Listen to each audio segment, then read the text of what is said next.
ఉన్న బంగారాన్ని విడిపించి ఆ రోజు ఆన్లైన్ రేటుకే మేము కొంటాం. Sharma gold company. Bye bye Jagan, bye bye Jagan. గుర్తుపెట్టుకో, ఈ రోజు నుంచి నీ పతనం మొదలైంది. నీ క్రిమినల్ సామ్రాజ్యం కూలతొయ్యకపోతే నా పేరు పవన్ కళ్యాణ్.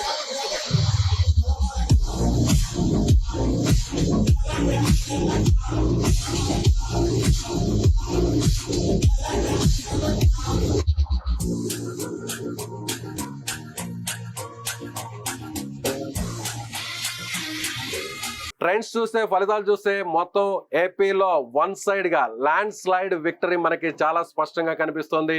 తెలుగుదేశం పార్టీ, బీజేపీ అలాగే జనసేన ఈ మూడు పార్టీలు కలిసి ఉన్నటువంటి ఎన్డీఏ కూటమికి ప్రజలు బంపర్ హిట్ మెజారిటీని ఇచ్చారు, బంపర్ హిట్ సీట్లను ఇచ్చారు. బంపర్ హిట్ లో ప్రభుత్వాన్ని మెజారిటీ సీట్లను సంఖ్యనిచ్చి ప్రభుత్వాన్ని ఏర్పాటు చేసే అవకాశాన్ని ఏపీ ప్రజలు ఈ కూటమికి ఇచ్చారు. అయితే ఇక్కడ జనసేన పార్టీ చాలా క్లియర్ కట్ గా విక్టరీ వైపు దూసుకెళ్తుంది. పవన్ కళ్యాణ్ తీసుకున్నటువంటి నిర్ణయం వల్ల దాదాపుగా జనసేన పార్టీ మొదటి నుంచి కూడా అందరూ చెప్తూనే ఉన్నారు, తక్కువ సీట్లకే పరిమితమైంది జనసేన పార్టీ. దాదాపుగా 50 చోట్ల పోటీ చేయాల్సినటువంటి జనసేన పార్టీ కేవలం 21 స్థానాలకే ఎందుకు పరిమితమైంది?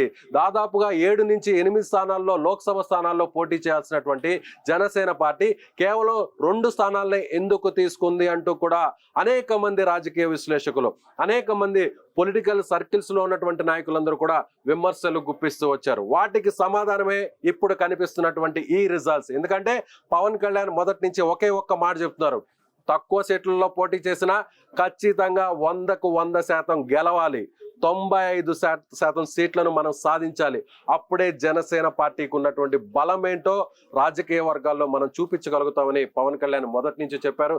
సో అది చాలా స్పష్టంగా మనకు కనిపిస్తుంది. దాదాపుగా 21 అసెంబ్లీ స్థానాల్లో జనసేన పార్టీ పోటీ చేసింది కేవలం 2 స్థానాల్లో మాత్రమే. అంటే పోలవరం, అదేవిధంగా రైల్వే కోడూరు, ఈ 2 స్థానాల్లో మాత్రమే జనసేన పార్టీ వెనుకంజలో ఉంది.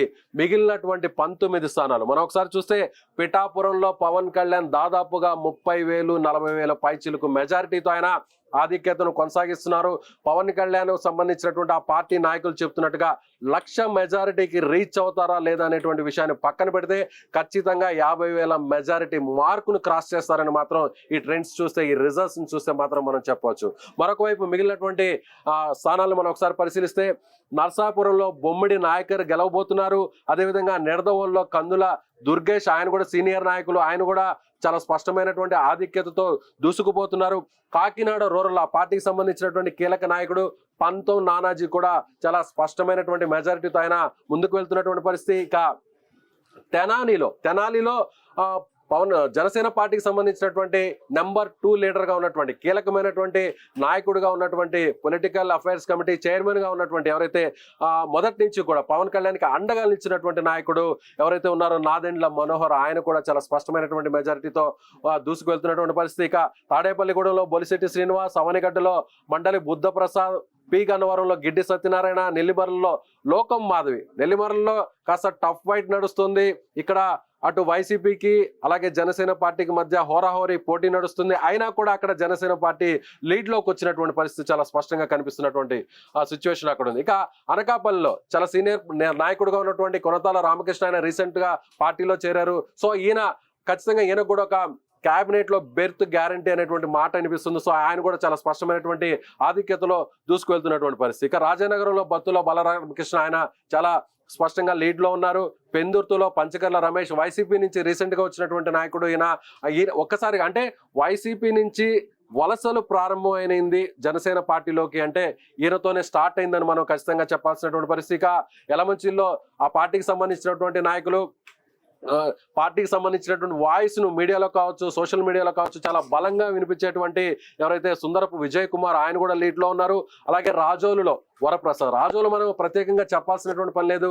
గతంలో జనసేన పార్టీ ఒంటరిగా పోటీ చేసినా కూడా గెలిచినటువంటి ఒకే ఒక స్థానం రాజోలు. అక్కడ రాజోలులో ఈసారి అక్కడ వరప్రసాద్ ను బరిలో దింపారు, ఆయన గెలవబోతున్నారు. తిరుపతి నుంచి అరణి శ్రీనివాసులు, ఈయన కూడా వైసీపీ నుంచి, ఆయన చిత్తూరు ఎమ్మెల్యేగా ఉన్నటువంటి ఈయన వైసీపీ నుంచి జనసేన పార్టీలోకి వచ్చి ఆయన అభ్యర్థిగా అక్కడ తిరుపతి అభ్యర్థిగా పోటీ చేశారు. ఈయన కూడా స్పష్టమైనటువంటి ఆధిక్యతలో ఉన్నారు. ఇక ఉంగటూరులో పచ్చిమట్ల ధర్మరాజు ఆయన కూడా లీడ్ లో ఉన్నారు. భీమవరంలో పులివర్తి ఆంజనేయులు లీడ్ లో ఉన్నారు.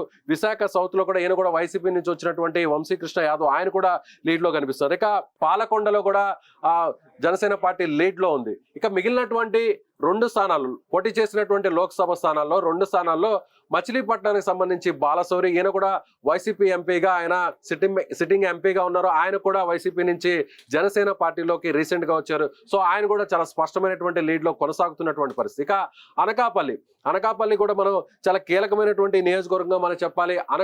కాకినాడ చెప్పాలి. కాకినాడ లోక్సభ స్థానంలో అక్కడ ఎవరైతే ఉదయ్ శ్రీనివాస్ పవన్ కళ్యాణ్ చాలా ముఖ్యమైనటువంటి నాయకుడు, పిఠాపురంలో బరిలో ఉండాల్సినటువంటి నాయకుడు. పిఠాపురంలో ఉదయ్ శ్రీనివాస్ ఎమ్మెల్యేగా పోటీ చేస్తారని అందరూ కూడా ఊహించారు.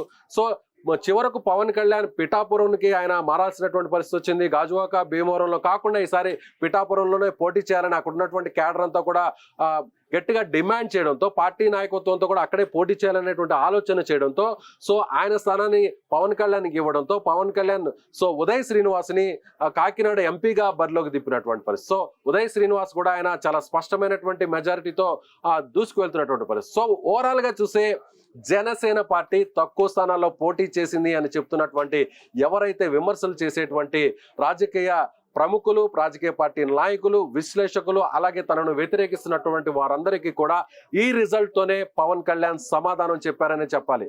95% విక్టరీతో జనసేన పార్టీ ఏపీ పాలిటిక్స్ లో తిరుగులేనటువంటి ఆధిపత్యాన్ని కొనసాగించబోతుందని మాత్రం ఖచ్చితంగా చెప్పాల్సినటువంటి పరిస్థితి. సుమన్ టీవీలో మీ పర్సనల్ అండ్ బిజినెస్ ప్రమోషన్స్ కోసం కింది నెంబర్కి కాంటాక్ట్ చేయండి.